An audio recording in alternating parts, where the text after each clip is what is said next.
as well. All right, let's go ahead and get back to our guest tonight. Robert Sullivan is our guest again. Bob, thank you so much for giving up your time tonight and educating us. And I can tell the passion in your voice about what you write about and what you do and what you live. Well, thank you, Pat, for having me on again. Appreciate being here, and it's a great show so far. And however you want to, anything you want to ask me, feel free. And like I said, it was 20 years of writing and research for really both books, and I think they stand on their own, and I enjoy talking about them. So ask me anything you want to. One of our listeners in New York City writes in and says, Robert, could you let us know if there is a connection to the cult of Saturn in Freemasonry? Not that I'm aware of. I have been involved with Freemasonry for 20 years. I would say that there is no connection whatsoever. I would say that if you wanted to incorporate the idea of what you would call Saturnine elements, melancholy, into Freemasonry, I would say it comes into twofold, and that is, one is a chamber of reflection, which is where you sit. As it's not part of the Blue Lodge. It's usually part of the York Rite High Degree. It's where you sit into a chamber with a human skull, and you write sort of your last will and your memories. And the idea is that you realize you're not going to live forever, and you're reflecting on your life. So I would say there's sort of a Saturnine melancholy element there. And the only other element I could think of is when you actually vote when a person petitions the Blue Lodge to join, and the petition's ultimately voted upon. I'm sure you've heard this term, the black ball, getting the black ball. Yes. And of course, it's actually a black cube. And of course, a black cube and the color black associates with Saturn and death. So if you're joining a Blue Lodge, and eventually your petition will be voted upon, if you're in favor of the candidate, you drop the white ball. But if you're against the candidate, you drop the death ball, the black cube, and that keeps them out of the lodge. It's seldom that it happens, but I would say those are the only two elements of Saturnine elements that I could think of within Freemasonry. Very good. Looking through this, reading some articles, reading some stuff today, I didn't realize that George Washington was a Mason, and so many famous people throughout history, United States history, were Freemasons. Oh, absolutely. Washington is a biggie. The godfather, the Masonic godfather of the country. Certainly Benjamin Franklin was. John Paul Jones, the founder of the United States Navy. My goodness gracious. Daniel Ford? I'm sorry? Henry Ford was? Yeah, Henry Ford. One of the biggies that has been left off of American history pages was a former governor of New York named Dewitt Clinton. Huge Freemason, very influential. If you just want to get into the non-United, the non-presidents, let's see, Mozart, the composer, was a Freemason. There's a very famous English lawyer named Elias Ashmole, who was a Freemason. Some of the kings of England have been Freemasons. Although women cannot join, Queen Victoria held herself out as the protectress of the craft. Henry Ford, who are some of the others? Samuel Gompers, the labor leader, Aleister Crowley, Winston Churchill. There's go on and on famous Freemasons. Wow, very interesting. Let's talk about, before we get into the movie symbolism, but some of the Sure. like looking through some of your notes that you sent me, and I appreciate the stuff that you sent me about some symbolism. You talk about the Statue of Liberty. Yeah, absolutely. How does that tie into things? How does give us a little bit? How does that tie into things? Yeah, you get into a lot of the architecture in the United States with Washington D.C. And the Statue of Liberty. There's a backstory to that that we won't have time to get into. But in a nutshell, you have the whole the whole idea with the Statue of Liberty. It's a representation of female wisdom. It's a wisdom goddess. It is actually paralleling The Egyptian wisdom god is Thoth, and he's an important Enochian character. When you twine Thoth, I'll get to this. You'll see how this ties in a minute. Okay. When you get to when you get into this Egyptian god Thoth, he's twined with these two other gods known as Mercury and Hermes to create this god called Hermes Trismegistus. In Masonic literature, Hermes Trismegistus is basically the godfather of Freemasonry. In Egypt, his female counterpart is this female wisdom goddess known as Seshat. She is known as She is 7 points. She wears a crown with 7 points on it, and of course, this is why the Statue of Liberty has 7 points on her crown. There is a lot of measurement in the Statue of Liberty that ties into the number 7. It's Enochian. It ties into New York with the foundation of the York Rite. The York Rite in the York Rite, the Royal Arch Ceremonial is the 7th degree. And if you understand what's going on in this ritual, it ties into the restoration of antediluvian wisdom, which again is paralleling Thoth and Seshat. So you have a lot of very deep it's much more tied in. I'm just going over it briefly because of time, but there's a ton of Masonic esoteric imagery incorporated in the Statue of Liberty. The men who were behind it, Lavallee, were all Freemasons. You will find in numerous Masonic literature at the time of the design of the Statue of Liberty a female goddess figure holding up a lantern or a light, symbolizing the light of Freemasonry. So yeah, I mean, and I document this much more in the book, but yeah, the Statue of Liberty is by and large one of these Masonic construction icons. It's interesting also, the Statue of Liberty was two things. One is it's actually a gift from French Freemasons to American Freemasons, and it's actually in the United States. It's one of the 3 replications of one of the 7 ancient wonders of the ancient world, the man-made wonders.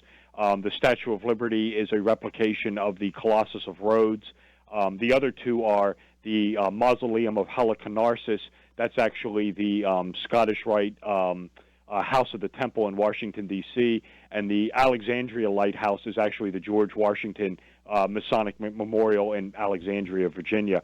The Statue of Liberty is actually one of 3, civil engineering feats representing Masonry in the New World, as it were. And you said the Erie Canal as well, is that correct? Oh, yeah, the Erie Canal, that's a fascinating study. That is essentially Masonry's westward expansion out into the new, as the United States was expanding westward, you have this paralleling with the Erie Canal. This was a construction project of Dewitt Clinton, who was governor of the state of New York, very big high-degree Freemason, very big Royal Arch Freemason. When the Erie Canal was opened, it was actually blessed with a Royal Arch ceremonial. And what it was symbolizing was Royal Arch Masonry, the recovery of this lost word, which is the name of God. It was the idea of expanding divinity westward. And of course, you have some very interesting Masonic symbolism going on with the canal itself, the idea of rising and sinking waters, paralleling the flooding of the Nile in Egypt.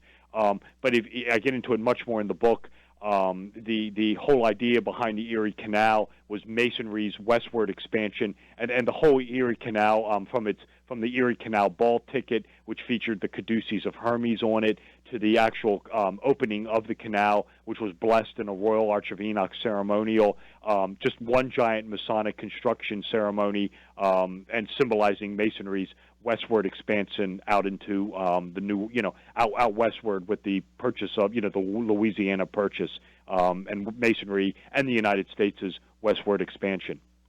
This has got to be interesting for you, Bob, because as dedicated as you are, you live you're an attorney, of course, but I mean, I shouldn't say live the lifestyle, but the way you think about things, it's got to be interesting for you as you see new things, as you discover new things, maybe for the first time, to tie in all the symbolism. And when some people look at something, they say, oh, that's cool, that looks neat, that's interesting, I'm glad I saw it. You see a lot more than that. You see the whole underlying piece to it. Oh yeah, absolutely. I mean, it's fascinating. It was one. When I was doing this book, it's like you hit these things where it's like, oh, come on, and then you start researching it and you understand the symbolism of it. I mean, we get into the Erie Canal. I mean, you got the there's so much going on with that. I mean, you get into it never ends. Connecting the dots on this stuff. You get into, like, for example, with Washington D.C., you have the Pythagorean right triangle right there, formed by the White House, the Washington Monument, and the Capitol building. The domed Capitol building is a solar icon. The domed buildings are chambers of the sun god Apollo. You have the Washington Monument being a solar emblem. The obelisk being sacred to the sun god Amun-Re. You have the White House being the executive mansion. This is where the president is. Comparatively, within Masonry, the United States president is based on a Royal Arch Sun priest. And these three buildings form a Pythagorean right triangle. This is also what's known as the 47th proposition of Euclid. This is worn by a Masonic worshipful master in his lodge and denotes Masonic rulership. It's also a solar emblem. The one side represents Osiris. The other side represents Isis, his virgin consort. The hypotenuse would be their perfected son child Horus. And of course, if you look at this at the design of the federal district, you have the White House to the monument, then up the mall to the United States Capitol. The hypotenuse is Pennsylvania Avenue. And of course, Pennsylvania Avenue connects the two branches of our elected government, the chief executive in the White House, the sun priest, and then the legislature and the Senate. Pennsylvania Avenue, what's that named after? Pennsylvania. What's Pennsylvania? Well, it's the Keystone State. What creates a royal arch, an archway, a keystone? Why is Pennsylvania called the Keystone State? That comes straight out of Royal Arch Freemasonry. It's because it's a long story, but in a nutshell, Pennsylvania and Philadelphia was where the Constitution and the Declaration of Independence were ratified. 13 colonies became one, were bonded together. What's a keystone do? It bonds the other stones to it. This ties into why Pennsylvania is called the Keystone State. I mean, and you just start sorting this out, and I mean, it just never ends. This Masonic, this very deep Masonic influence, symbolism in the architecture. I mean, I'm scratching the surface with it. You will find this in college logos. You'll find it in state seals. You'll find it in college seals and universities. You'll actually find this in the templates and the designs of colleges and universities. It's a very deep study. I get into it much more in depth in the Royal Arch of Enoch book. So if you like what I'm saying and you're interested, definitely check out the book. Let's talk about your book. Where can our listeners get it? Yeah, the easiest way to find me for both books is just go to my website. You mentioned it earlier. You left out the W. That's okay. It's actually www.robertwsullivan.iv.com. That's all right. My name is Robert W. Sullivan. The fourth is my full name. So the website is robertwsullivan.iv.com. There are links there to purchase both books. They're in paperback form. They're an ebook. The ebooks are a lot cheaper. It's on Amazon Kindle, Barnes & Noble, Nook. You can get the paperbacks from my publisher. The ebooks are also available from my publisher. It's all there. There are links to my social media, Twitter. There are Facebook fan pages for my books. More information about me. There's links to my YouTube channel where you can watch videos I produced, listen to other radio shows and TV shows I've done. Just check it out all right there. It's the easiest place to buy the books. And find me, www.robertwsullivan.iv.com. Sounds good. Another question that came in for you, Bob, is what is the difference between Freemasons and the Knights Templar? Well, historically, you have. I'll answer the question two ways because the Templars are still. Yeah, the Templars are still around. It's actually the end-all, be-all of the York Rite, which is a Masonic body, and the Templars are Freemasons. In modern day, if you join the York Rite ends with the Knights Templar. To join the Knights Templar, you have to be Christian and you have to be exalted to the Royal Arch of Enoch. If you've done that and you're a Christian, you can join the Knights Templar. Historically, you had this sort of competing philosophy coming along.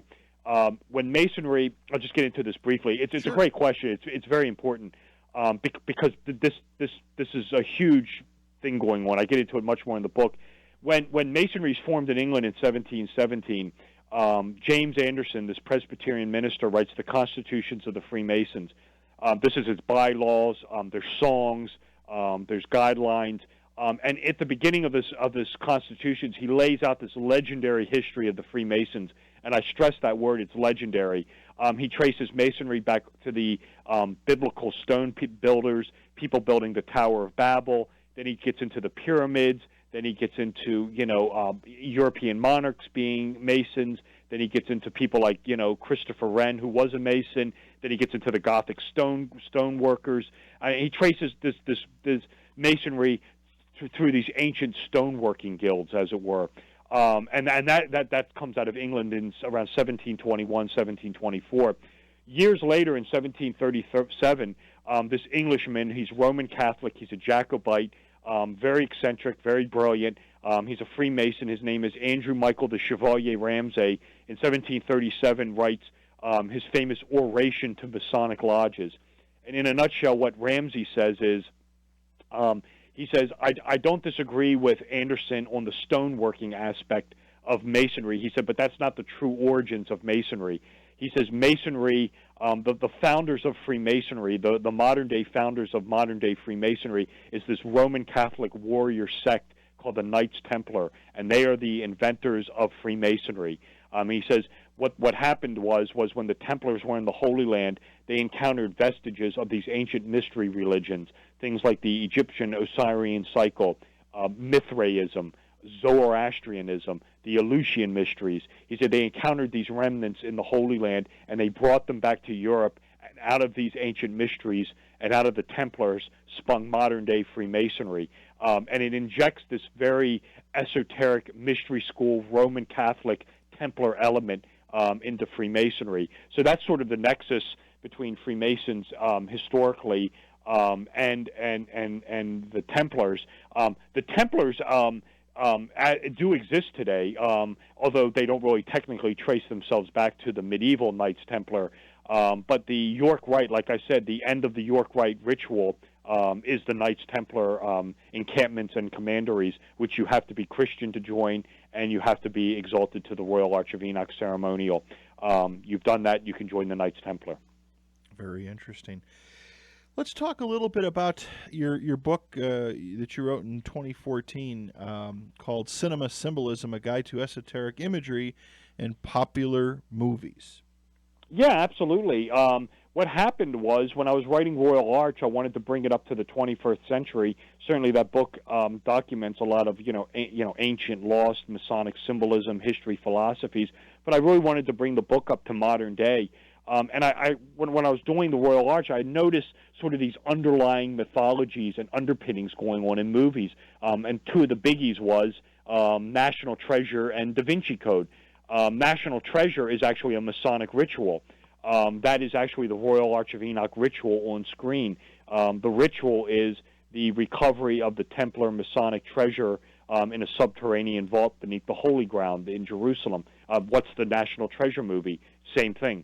The recovery of the treasure vault in a subterranean crypt or vault beneath the Holy Ground, only it was set in New York. So I'm watching National Treasure, and I'm thinking, my God, here I am watching a Masonic ritual. No one seems to know this. So when I was writing Royal Arch, and Da Vinci Code has some of the same material in it as well, I ended Royal Arch talking about what I would call these Masonic solar themes in movies, very, very veiled, very well hidden. National Treasure was one, Da Vinci Code's another.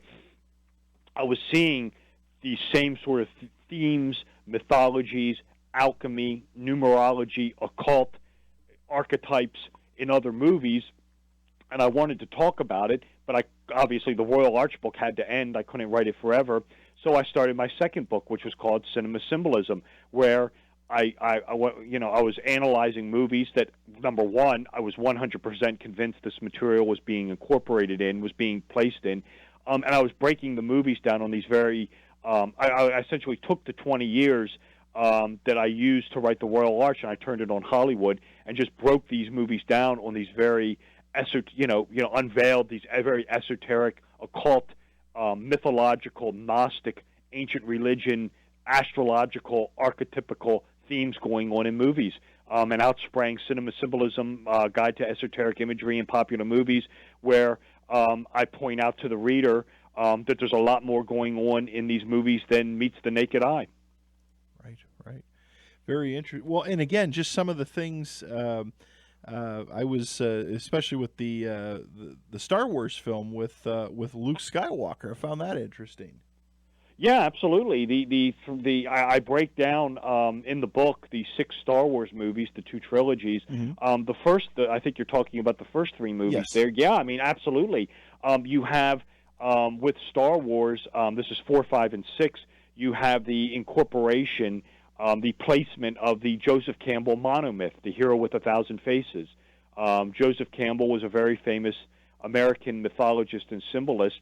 And he talked about this, the hero with 1,000 faces, the solar savior, as it were. That's the hero he's talking about, going on this mythological solar monomyth. And as he was going on this adventure, certain things always seemed to happen to him. And this is what you have in the Star Wars movies. Is you have Luke Skywalker. The name Luke, it's the sun god. The name Luke comes from the Latin, lux, meaning light, and of course, what light walks across the sky? The sun. Luke Skywalker, the sun, and of course, in mythology, this is of course Apollo. And who's Apollo's sister? The moon, Diana. Who's Luke's sister? Leia. Why is she always wearing the white robes of the moon? It's the sun and moon. In comparative religion, Apollo is the Egyptian sun god Horus. And who does Horus do battle with? Who does Apollo do battle with? Python. This is also, or Typhon. This is also known as Seth. This is why Luke is always in constant conflict. As light is in constant conflict with the dark Right, Sith right. lords. It's neo-Manichaeanism is what it really is. Zoroastrianism. It's light versus dark. And then you have the whole idea of these elements of the Campbell monomyth coming into Star Wars. One of the key ones is sort of what Campbell talks about as meeting with the Hermit, and the Hermit providing sacred wisdom or sacred knowledge. And of course, in Star Wars, this is the Obi-Wan Kenobi meeting. If you want to see this in other movies, the Hermit, what I call in the book the Hermes Trismegistus archetype. This is Albus Dumbledore and Harry Potter.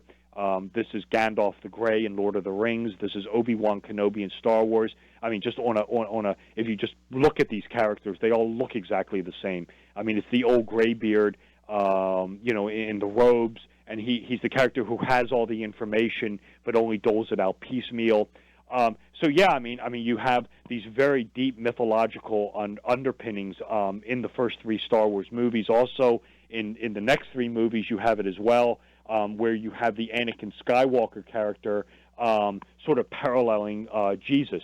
There's a very deep Jesus Christ parallel going on with the Anakin Skywalker figure, who ultimately becomes Darth Vader, of course.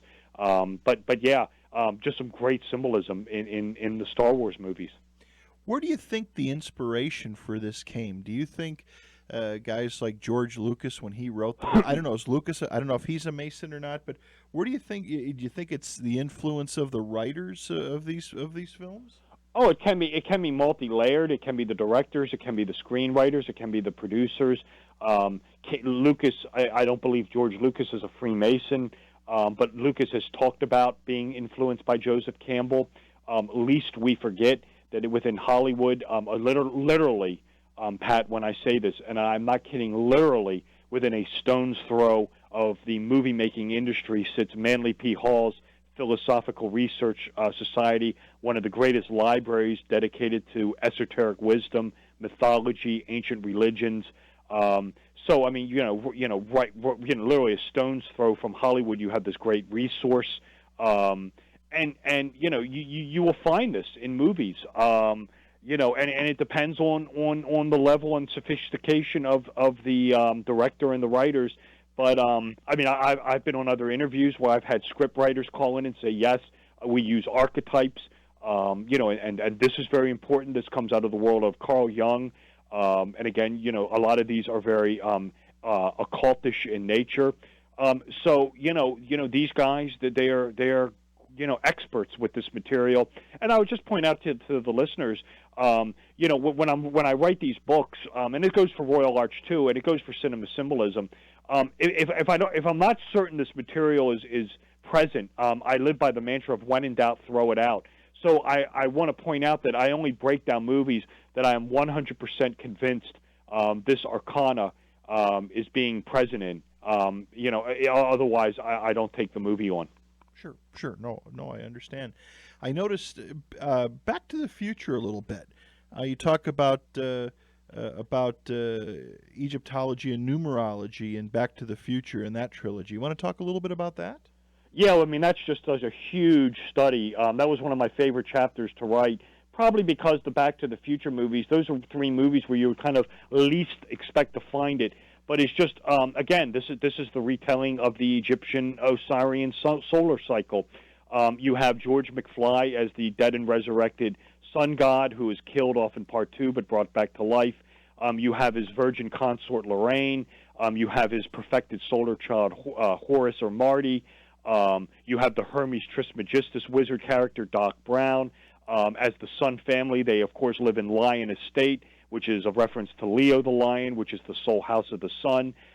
Who's the archenemy of the Egyptian Osirian Sun family? This character is called Typhon, hence they do battle with Bif Tanin. It's all but the same name phonetically. You have the whole idea of comparative religion with Horus or Apollo driving the sun chariot. This is the DeLorean. In order to activate it and get it back to activate the sun chariot, you have to invest it with solar energy. This comes at the end of the movie of the first Back to the Future movie, where the clock tower is going to be struck by the lightning at 10:04. 10:04 is an esoteric reference to the date of October 4th. October 4th is the 277th day of the Gregorian solar calendar. That means there are 88 days left. This is why the sun chariot has to hit 88 miles to activate it and transport Horus or Marty back to 1985. I mean, there is so much going on. I'm scratching the surface with this. There is so much going on inside those three movies. Another great thing that Zemeckis and Spielberg do in that movie is the whole motif of going back to the future, quite literally. The opening of the Back to the Future movie is literally the end of it going back to the future, where you're scanning Doc Brown's timepieces. You will see the little drunken wino lifting the bottle up. That comes at the end, where Red greets Marty when he comes back. Then you'll see a clock face with the guy dressed as Doc Brown from 1955 hanging off the clock hand. And again, this is anticipating Doc Brown at the end of the movie trying to hook the cable up. And then, of course, when it scans over to Brown's alarm clock, the alarm goes off. Oh, what have we? Statler Toyota dealership. And as for Statler Toyota dealership, they are omnipresent throughout those three movies. That is where Marty gets the truck from. The 4x4 at the end of the movie is from Statler Toyota dealership. So the opening of the movie is literally the end of the movie. Does a great job of taking you literally back to the future. I'll just wrap up. Also, Zemeckis also wreaks havoc with your subconscious mind with the placement of buildings. Buildings in the past have alternative meanings in the future. Back to the Future, I'm just scratching the surface. Great set of movies, tons of symbolism going on inside of it. Probably one of my favorite chapters to write in the book because a set of movies that you really wouldn't expect to find a lot of symbolism in on its surface, but are just overwrought with esoteric imagery. Very interesting. I was even on the looking a little bit when you talk about the original '78 Christopher Reeves Superman movie. And in the beginning of it, there's different versions of that, Bob. I've seen some that are very short, and then there's some long versions with with the start of that. The second movie, actually. I'm sorry.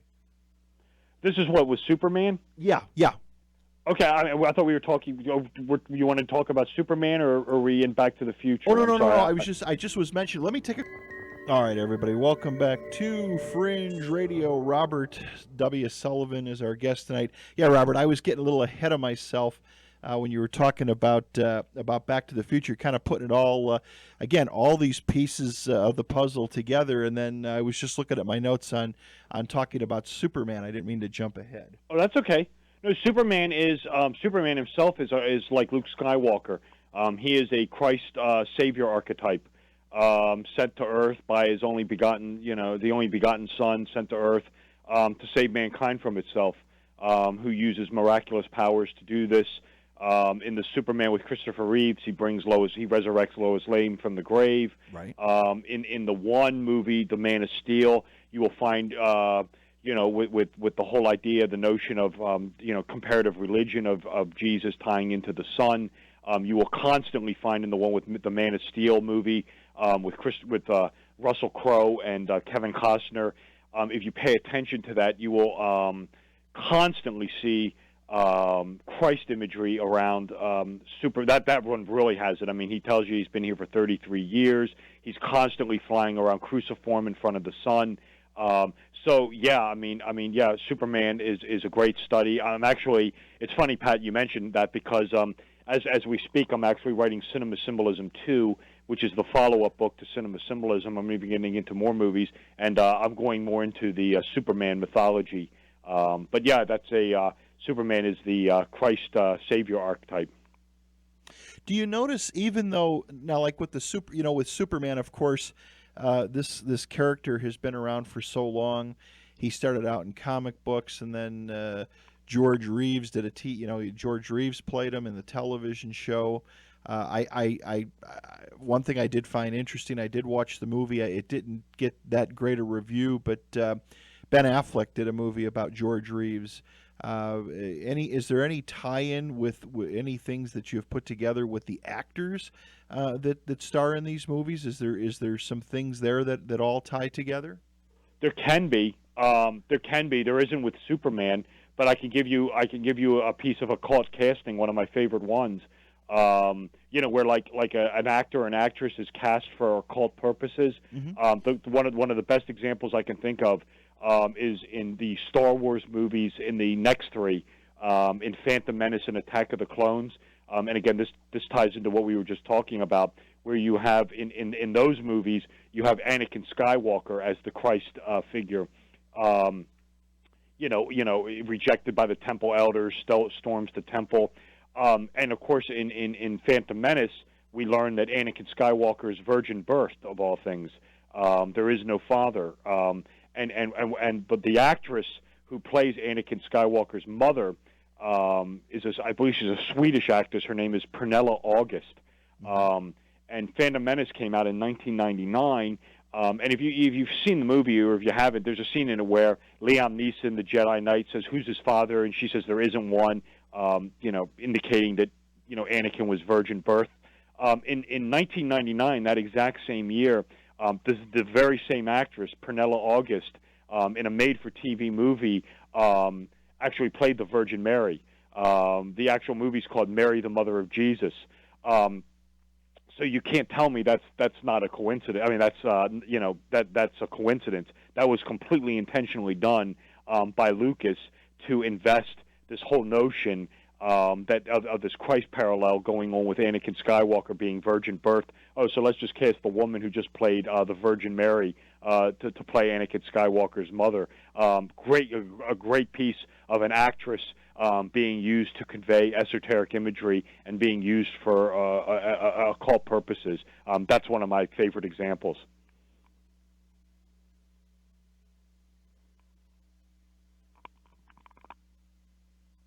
Hello? I'm sorry about that, Robert. What I was going to say is, what about The Shining? There's been television versions. There's been a couple movie versions. Of course, the Jack Nicholson version, I think, is my favorite. What ties are in The Shining? Well, The Shining is the Kubrick The Shining. This is a movie I talked about. I hinted at. I talked about briefly in Cinema Symbolism. I'm breaking this down much more in depth in Cinema Symbolism 2. The Shining is nothing but repetition. It is a endless repeating cycle of numbers and repetition that Kubrick uses in The Shining to convey to the subconscious mind this endless reincarnation cycle that's going on inside the Overlook Hotel. Certain numbers and sequences and doubles are constantly never-ending inside The Shining. and it is without question intentionally done, just because of how overwhelming it is. In fact, you could actually craft an argument that Kubrick was so preoccupied by placing repetition inside The Shining that he actually forgot to tell a ghost story. Stephen King didn't like his take on it, and of course, this is why King years later bought the TV rights back from Warner Brothers and produced the show, the two-night Shining show. I want to say it aired in '96 or '97. That was done by King because he didn't like Kubrick's version of it. But Kubrick's The Shining is just an overwhelming sequence of repetition. I mean, and then he also goes after you with the whole idea of the Overlook Hotel being the dark side of America, being built on the Native American Indian on the Native American Indian ground, symbolizing the construction of the United States over the Indian lands. Like the United States, the Overlook is opulent. Only the best people stay here. If you pay attention to the color schemes, the characters are constantly running around in red, white, and blue clothing around the Overlook. In fact, Shelley Duvall and the little kid, right before they go to the Overlook, are wearing nothing but red, white, and blue. The guy who runs it, Ullman, there's a little American flag on his desk. When he's interviewing Jack Torrance, is wearing red, white, and blue. So you have this whole thing going on with the Overlook representing the dark side of the United States, competing against the Indian nations, the Indian cultures. It's really the dark side of the United States. Is what the Overlook is symbolizing, the opulence, and it's being buried over the Indian burial ground symbolizes this.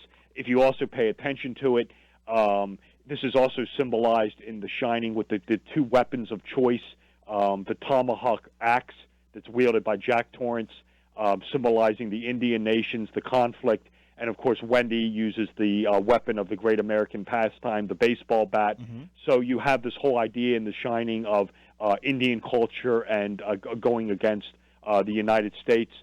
That's something I briefly talk about in Cinema Symbolism, but I'm getting into this much more in depth in Cinema Symbolism 2, which is the book I'm writing right now.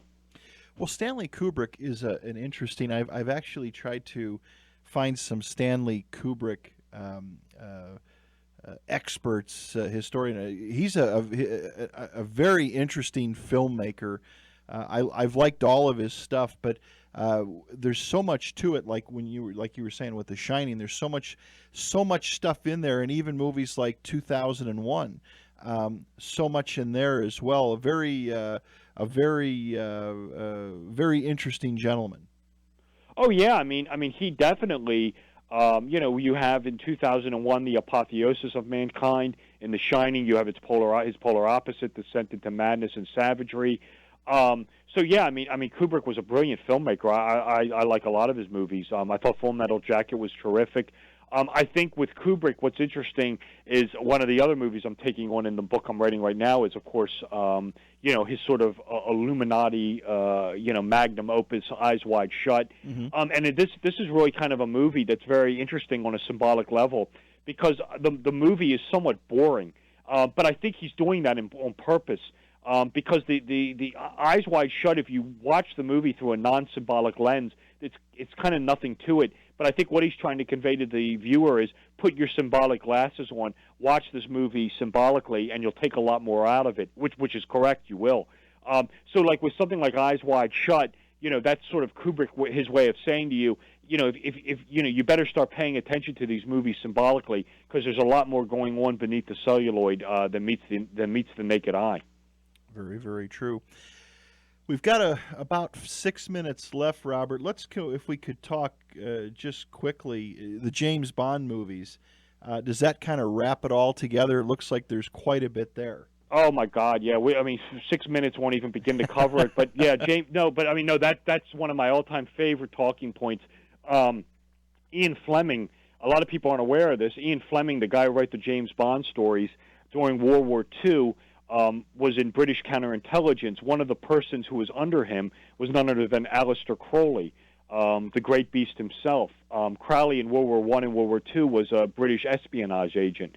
And you will find within the James Bond stories this very hermetic, occult influence and themes going on. And look no further. than James Bond's 007 sigil. 007 is a reference to an Elizabethan spy master and occultist and astrologer named Dr. John Dee, who in Elizabethan England formulated a system of sorcery called Enochian magic. And he worked for Queen Elizabeth I. He predicted, or he soothsayed for her, her coronation date of January 15th, 1559. He said, if you get coronated on this date, you'll have this great golden reign. And he was right, she did. But Dee was involved with a man named Sir Francis Walsingham, who was Queen Elizabeth's sort of Secret Service provider. And Walsingham cultivated the spy ring around Queen Elizabeth to keep her safe from radical Roman Catholics and the Jesuits.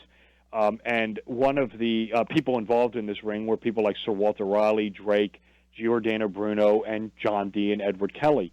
And when Dee would write correspondences to the Queen, he would sign the letter 007. It was two circles with a line over it and a line down the side.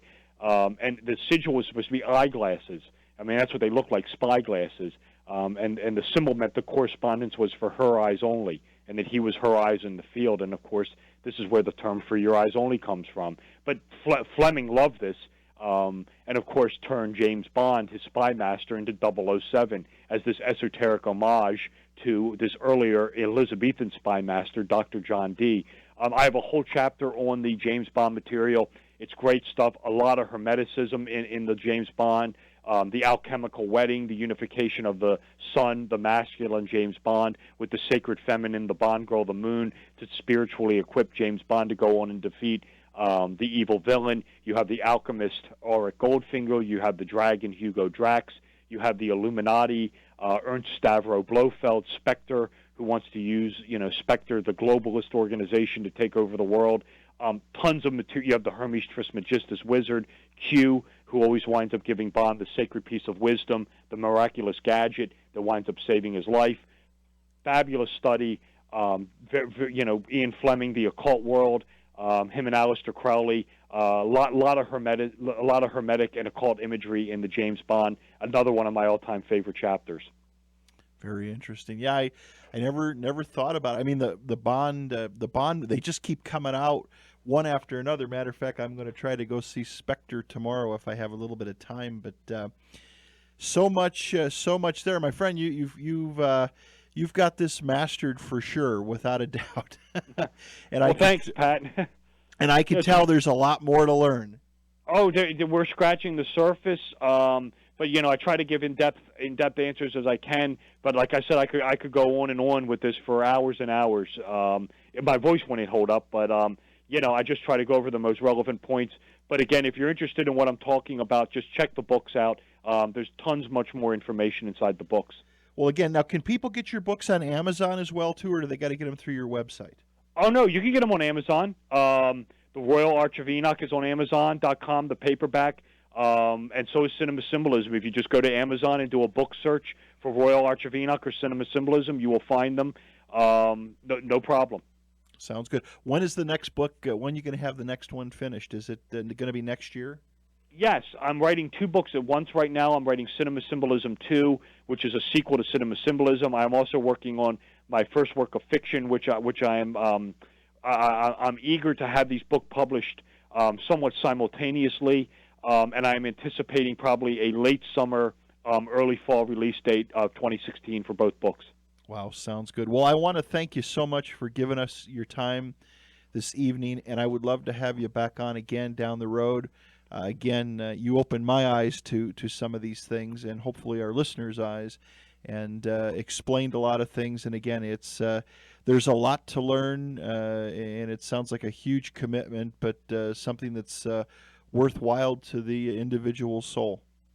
Yeah, well, I want to say thank you, Pat, for having me on Fringe Radio. It was a pleasure being here. It was a tremendous show, and again, thank you. And anytime you want to have me on, I'd love to come back on, and we'll get into more Royal Arch of Enoch, more Freemasonry, and more Cinema Symbolism, and most definitely when the next books come out. I look forward to it. Sounds good, my friend. Have a great weekend. Take care, be safe, and we'll stay in touch.